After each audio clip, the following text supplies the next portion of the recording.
On dit que ce qui nous appartient ne nous échappera jamais, et que ce qui ne nous appartient pas nous brûlera les mains si nous essayons de le retenir de force.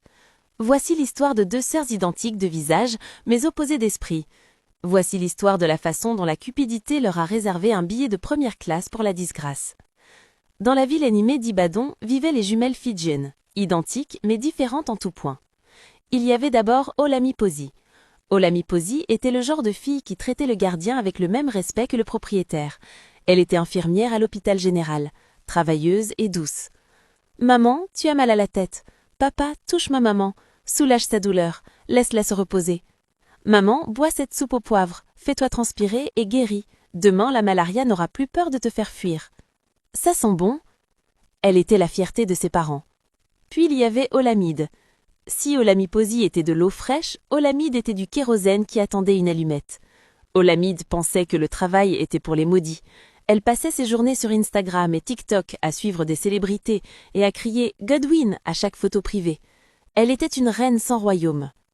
Tandis qu'Olamiposi portait son uniforme d'infirmière avec dignité, Olamide arborait des vêtements qui donnaient des sueurs froides aux anciens. Elles étaient identiques. Si elles restaient immobiles et se taisaient, impossible de les distinguer. Mais dès qu'elle parlait, la différence était flagrante. Olamiposi s'exprimait avec sagesse, Olamide avec arrogance. Les ennuis commencèrent lorsque le docteur Femi rencontra Olamiposi en ligne. Le docteur Femi était un vétérinaire nigérian installé à l'étranger. C'était un homme discret et humble, à la recherche d'une épouse au grand cœur. Il ne voulait pas d'une épouse reine esclave qui n'aimait que son argent. Il voulait une partenaire. Lui et Olamide discutaient depuis 6 mois. Ils s'appelaient en vidéo tous les soirs. Olamikmosi était tombée amoureuse de sa gentillesse et Femi de sa simplicité. Olamide, bien sûr, était jaloux. « Je ne sais pas ce que tu fais avec cet homme. Des appels vidéo par-ci, des appels vidéo par-là pendant 6 mois et même pas de téléphone. Il est médecin à l'étranger et il t'appelle en vidéo alors que tu portes ses vêtements de rappeur miteux. C'est confortable. À sa place, je lui aurais déjà demandé un iPhone 15. Olade, Femi est un homme bien. On parle de l'avenir, pas de téléphone. L'avenir n'achète pas de perruque, tu gâches une opportunité en or. » Mais Olamide ne réalisa pas à quel point cette opportunité était précieuse jusqu'à l'arrivée du colis coréen. C'était un mardi après-midi lorsque la camionnette DHL s'arrêta devant leur propriété. Le livreur tendit une épaisse enveloppe à Olamiposi. « Merci. De rien. Ça vient de Londres ? Oui. Vas-y, ouvre-le. » Olamide observa Olamiposi qui l'ouvrait, les yeux rivés sur lui. À l'intérieur se trouvait un passeport avec une nouvelle photo, un visa, un billet d'avion et une lettre. Il s'en est chargé. Femi a tout organisé. On se marie le mois prochain. Le vol est pour samedi. Samedi ? C'est dans 2 jours. Il a tout payé. Visa de conjoint. Olapi, tu sais combien ça coûte ? Tu vas au Royaume-Uni. Il habite dans un endroit très calme. Il dit que c'est paisible. J'ai tellement hâte d'être sa femme.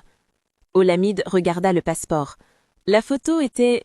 Mais comme ils étaient jumeaux identiques, elle ressemblait trait pour trait à Olamide. Une pensée sombre et perverse s'insinua dans l'esprit d'Olamide. Pourquoi Olami, qui n'a aucun sens de la mode, irait-elle profiter du pays de la reine ? Olamide irait là-bas et ferait juste de la soupe. C'est moi qui suis faite pour la vie de luxe. C'est moi qui sais m'habiller avec élégance en hiver. C'est moi qui mérite l'argent. Félicitations, ma sœur. Il faut fêter ça. Je m'occupe du dîner. Ne t'inquiète pas. Tu as besoin de te reposer avant ton voyage. Merci, ma sœur. C'est très gentil. Si seulement elle savait que cette gentillesse était un piège. Ce soir-là, Olamide commanda du riz jollof, puisqu'elle ne savait pas cuisiner. Elle commanda aussi le zobo, la boisson préférée d'Olamipus, bien frais avec plein de glaçons. Mais dans le verre d'Olamipus, Olamide avait écrasé 4 puissants somnifères qu'elle avait achetés à la pharmacie. « Bois, ma sœur, à ta nouvelle vie à l'étranger, à notre famille. Quand j'y serai, je te ferai venir. » Toi, tu ne feras venir personne puisque tu ne vas nulle part. 30 minutes plus tard, Olamipus était affalée sur le canapé, ronflant bruyamment. Olamide agit rapidement. Elle traîna sa sœur dans le débarras au fond de la maison, une pièce qu'elles utilisaient rarement, remplie de vieilles ignames et de cartons poussiéreux. Elle allongea Olamipus sur une natte et verrouilla le gros cadenas de l'extérieur. Puis, la transformation commença. Olamide alla dans la chambre d'Olamipus. Elle fit la valise qu'Olamipus avait préparée. Elle prit le passeport, elle prit le billet, elle prit même la bague de fiançailles que Fei lui avait envoyée. Elle se regarda dans le miroir. Elle se démaquilla. Elle attacha ses cheveux en un chignon simple comme Olamide. Elle portait la robe modeste d'Olamide. Olamide. Miroir, miroir, dis-moi qui est la nouvelle Madame Fei? C'est moi, c'est moi. Tôt le lendemain matin, elle annonça à ses parents qu'Olamide était allée rendre visite à une tante du village voisin pour se changer les idées, car elle était jalouse. Habitués à leur mise en scène, les parents crurent à ce mensonge. Ils prirent la fausse Olamide dans leurs bras et lui souhaitèrent bon voyage. « Bon voyage, ma fille, salut Fei de notre part. »« Je le ferai, maman, je profiterai pleinement de Fei. » À l'aéroport international de Lagos, Olamide était nerveuse. Lorsque l'agent d'immigration regarda son passeport puis elle, son cœur se mit à battre la chamade. L'agent demanda « Oui ?» Olamide baissa timidement les yeux, imitant sa sœur. L'agent commença « Bon voyage !» Olamide avait envie de crier de joie. C'était fait. Elle se dirigea vers la porte d'embarquement avec assurance. Elle prit un selfie, mais ne le publia pas encore. Elle ne voulait pas qu'on la retrouve avant d'être arrivée en toute sécurité au pays des Blancs. Elle regarda sa carte d'embarquement. Le code de destination était HEL. Salut. C'est peut-être l'abréviation d'une ville proche de Londres, ou peut-être Helsinki. C'est en Europe. L'Europe, c'est l'Europe. Tant qu'il y a de la neige et des dollars, tout va bien. Elle monta à bord. C'était un long vol avec une escale à Francfort en Allemagne. Olamide but le vin offert. Elle mangea le repas comme une reine. Elle rêva du shopping qu'elle allait faire. Elle imagina comment elle dirait à Fei qu'elle avait un peu changé, qu'elle était désormais plus extravertie et plus élégante. Il n'aurait qu'à l'accepter. À Francfort, elle avait une escale de 3 heures. Elle trouva la porte d'embarquement pour sa correspondance. L'écran affichait « Helsinki-Vantaa ». Elle monta à bord du deuxième avion. Celui-ci était plus petit. Tandis qu'il volait vers le nord, les nuages en contrebas se couvrirent de blanc. Olamide sourit. La neige, symbole de richesse. Mais lorsque le pilote annonça la descente, Olamide regarda par le hublot.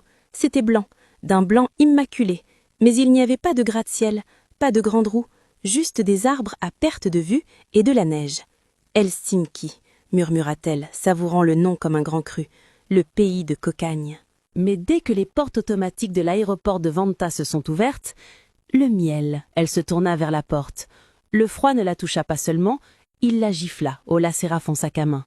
Ses dents se mirent aussitôt à claquer des dents. Elle entra dans le hall des arrivées, poussant son chariot avec l'élégance d'une duchesse, s'attendant à un chauffeur en smoking tenant une pancarte à son nom volé. Au lieu de cela, elle le vit. Le docteur Femi. Il ne portait pas le costume à manies qu'elle avait imaginé. Il n'était pas garé à côté d'une Mercedes classe G. Femi était habillé comme un Inuit qui venait de se battre avec une bière. Il portait un pantalon tellement épais qu'il doublait sa taille. Un pantalon lourd qui ressemblait à du tapoline et des bottes. Des bottes qui avaient visiblement connu les batailles de la vie. « Hola !» cria Femi, le visage illuminé d'une joie authentique et aveuglante. Il se précipita vers elle. Olamide se figea. Elle voulut faire demi-tour et se précipiter dans l'avion, mais Femi la serra dans ses bras. Il sentait le pain, l'air froid et une odeur plus musquée, comme celle d'une chèvre, mais plus forte. « Chérie, te voilà. Mais pourquoi tu grelottes ? » « Ah, je t'avais dit de prendre un manteau plus chaud. Il fait -15 aujourd'hui. -15 ? Où est la voiture ? Allume le chauffage s'il t'a plaît. Le camion est dehors. » Bienvenue en Finlande, mon amour. Le camion était un vieux pick-up fiable. Ola monta sur le siège passager surélevé, le cœur lourd. En quittant l'aéroport, ils s'enfoncèrent dans une forêt qui semblait s'étendre à l'infini. 30 minutes passèrent, puis 1 heure, puis 2 heures. Femi ? Où sont les magasins, les centres commerciaux, les restaurants ? Oh, la ville, c'est pour les touristes.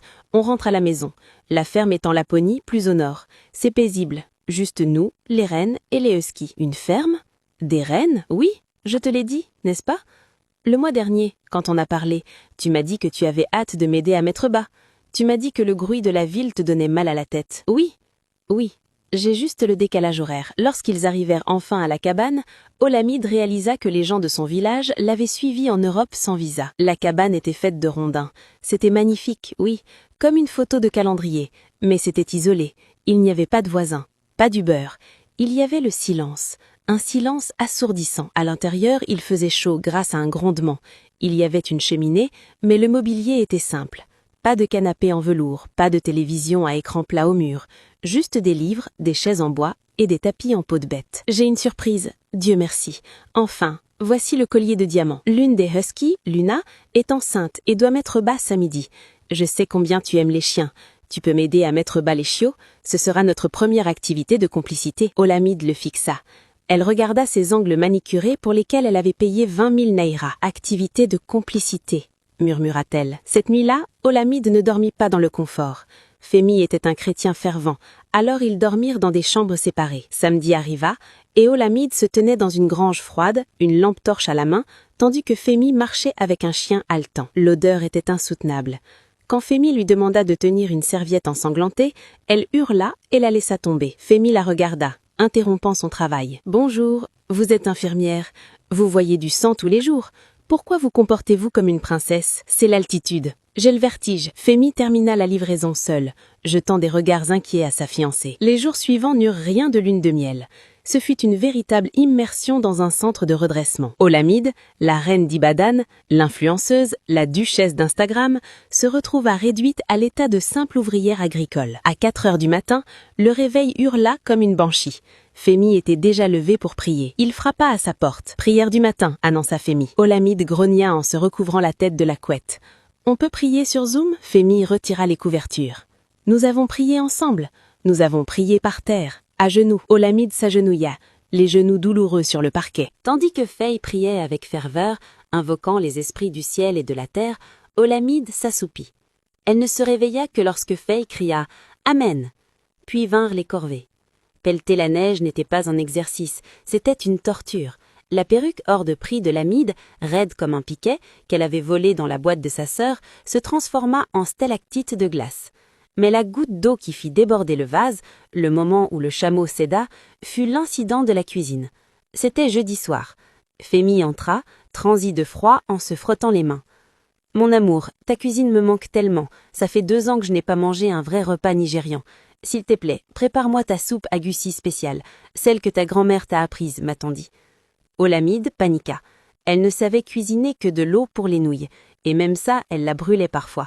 Mais elle ne pouvait pas refuser. Pas à ce point prise dans le mensonge. « Pas de problème, chérie, » dit-elle d'une voix tremblante. Elle vérifia le garde-manger. Femi l'avait rempli d'ingrédients commandés en ligne à des prix exorbitants. Elle vit le sachet de graines de melon à gussi, de morue séchée, d'écrevisses et d'épinards, faute de feuilles amères. Elle fixa les casseroles. « Ce n'est pas si compliqué, non ?»« Ce n'est pas si compliqué, » murmura-t-elle. « C'est juste de la soupe. Mets tout dedans et fais bouillir. » Mets tout dedans et fais bouillir. Et c'est exactement ce qu'elle fit. Elle ne fit pas frire l'huile de palme, elle ne fit pas tremper la morue pour l'attendrir, elle jeta les graines d'égussi crues dans une casserole d'eau froide, ajouta le stockfish dur comme de la pierre, y déversa des écrevisses non lavées, y jeta 2 oignons entiers, parce qu'elle était trop paresseuse pour les couper, et couvrit la casserole. Elle tourna la manivelle, elle a mis le chauffage à fond et est allée au salon se vernir les ongles. 30 minutes plus tard, une odeur étrange a envahi la cabine. Ce n'était pas une odeur d'eau. « À table !» annonça Olamide en apportant le bol à table. Fei s'assit, prêt à manger. Il regarda dans le bol. La soupe était pâle et liquide, des amas d'égussi crus flottaient à la surface comme des îles dans une rivière en crue. Le stockfish le fixait, dur et inflexible. L'huile s'était séparée, formant une couche rouge vif à la surface de l'eau. Femi baissa lentement la main. Il regarda la soupe, puis Olamide. « Qu'est-ce que c'est ?» C'est un égoussi déconstruit. C'est comme ça que les chefs parisiens le préparent. Ça conserve les vitamines. Femi prit un morceau de stockfish. Il essaya de le casser. Il s'écrasa contre l'assiette avec un bruit sec, comme une pierre. « Hola, tu m'as dit que tu cuisinais pour tout le service pendant les fêtes. Tu m'as dit que cuisiner était ta thérapie. Je m'habitue à l'eau. Pourquoi tu te plains? Tu sais combien j'ai travaillé dur au fourneau ?» Femi se leva. La chaleur dans ses yeux s'asit. Son regard avait disparu, remplacé par le regard clinique et perçant d'un chirurgien. « Tu ne sais pas cuisiner. Tu as une peur bleue du sang. Tu as failli t'évanouir quand je me suis coupé le doigt hier. Tu ne connais pas les paroles des hymnes que nous chantions en appel vidéo. Tu dors pendant les prières. » Il fit le tour de la table, ses bottes résonnant doucement sur le bois, et s'arrêta juste derrière elle. « Et hier, j'ai vu un tatouage de papillon sur ta cheville. » Olami Possi n'a pas de tatouage. Elle m'a dit que son corps est le temple du Seigneur. Elle déteste les aiguilles. Olamide se leva, le cœur battant la chamade. « Les gens changent, Femi. Les gens changent. Je l'ai fait pour te surprendre. »« Qui es-tu ? Qui es-tu » demanda Femi. La question plantait, lourde et suffocante. Juste au moment où Olamide ouvrait la bouche pour mentir à nouveau, le téléphone de Femi posé sur la table émit un bip. Puis il bipa encore, une succession rapide de notifications. Femi décrocha, il lut l'écran, son expression ne changea pas mais ses jointures blanchirent tandis qu'il serrait l'appareil. Il semblerait que le véritable Olami Possi ait... Elle trouva enfin un réseau suffisamment puissant pour envoyer un courriel. Les jambes d'Olamide fléchirent. Elle s'effondra sur la chaise. Femi tourna l'écran vers elle. C'était une photo d'Olami Possi tenant un journal avec la date du jour dans un cybercafé d'Ibadan. La légende disait « Je suis là. La femme avec toi est ma sœur jumelle. Elle m'a enfermée. C'est une imposture. » Femi regarda Olamide avec un mélange de dégoût et de pitié. « Tu as enfermé ta sœur dans un débarras pour un visa. »« Ce n'était pas comme ça. Je voulais juste une vie meilleure. Regarde-moi, Fei. Je suis belle. Je suis plus belle qu'elle. Je peux apprendre à être infirmière. Je peux apprendre à aimer les reines. Ne me renvoie pas, s'il te plaît. Mes amis vont se moquer de moi. Tu crois que c'est une question de beauté ? Tu crois que c'est une question de cuisine ? Tu pensais avoir trouvé le filon. Mais voilà où tu t'es fourré. Tu ne connaissais pas toute l'histoire. Sais-tu pourquoi je vis ici ? Sais-tu pourquoi je suis au milieu de nulle part ? Parce que tu es vétérinaire. Parce que je me cache. Je viens de la famille Adidou à de Lagos. Olamide eut un hoquet de surprise. Les Adidou étaient milliardaires. Ils possédaient des compagnies maritimes et la moitié de l'île Victoria. Je détestais cette vie factice. Je détestais les femmes qui ne s'intéressaient qu'à mon nom de famille. Je détestais ces reines superficielles, incapables de tenir une conversation autre que sur les perruques et les voyages à Dubaï. Alors je suis venue ici pour trouver la paix, pour trouver une femme qui aimerait Fei, le vétérinaire, et non Fei, l'héritier milliardaire. Olamide souhaitait que la terre s'ouvre et l'engloutisse. J'ai testé Olami Possi pendant 6 mois. Elle a réussi tous les tests. Elle m'aimait pour ce que j'étais. Et toi, il t'a fallu 3 jours pour me montrer que tu es tout ce que j'ai fui. Femi, s'il te plaît, je peux changer, je te le promets. Tu as raison, tu vas changer. Tu vas changer d'endroit. Tu appelles la police ? S'il te plaît, les prisons nigériennes sont terribles, mais les prisons finlandaises, je serai paralysée. Je n'appelle pas la police, c'est trop facile. Je te renvoie à ceux-là même que tu as essayé d'impressionner. Le voyage de retour fut un véritable cauchemar. Femi ne l'a pas conduite à l'aéroport, il a engagé un grand taxi silencieux pour l'y emmener. Il lui a acheté un billet, mais pas un billet direct, c'était un billet avec 3 arrêts. Un vol avec de longues escales, une véritable punition pour elle. 2 jours plus tard, Olamide arriva à l'aéroport de Lagos. Elle avait l'air d'une folle. Elle portait un épais manteau d'hiver, faute de vêtements supplémentaires, et transpirait abondamment sous la chaleur nigérienne. Son maquillage avait coulé. Sans argent pour un taxi, elle dut supplier un chauffeur de camion de la conduire à Ibado. Tandis qu'elle marchait dans la rue menant à leur propriété, la sueur ruisselait sur elle comme une averse. Les marchandes du marché local la remarquèrent les premières. « Oh non, n'est-ce pas ? Pourquoi portait-elle une couette par cette chaleur ? Je croyais qu'elle était allée en Londres pour épouser le prince Charles. » Les moqueries la poursuivaient comme une ombre. « Bienvenue de l'étranger !» cria le conducteur de mototaxi. « Où est la neige ? Vous l'avez dans votre poche ?» Olamide garda la tête baissée, la chaleur lui brûlant la peau, la honte la rongeant. Lorsqu'elle entra dans la propriété, elle les vit. Ses parents étaient assis sur le perron, l'air sévère, et entre eux, Olami Possi, rayonnante, était assise. Elle portait une simple combinaison Anara, mais elle avait une allure royale. À côté d'Olamide était assis un homme en costume élégant. Il avait l'air riche. Il tenait une mallette. Olamide s'effondra sur le sol poussiéreux.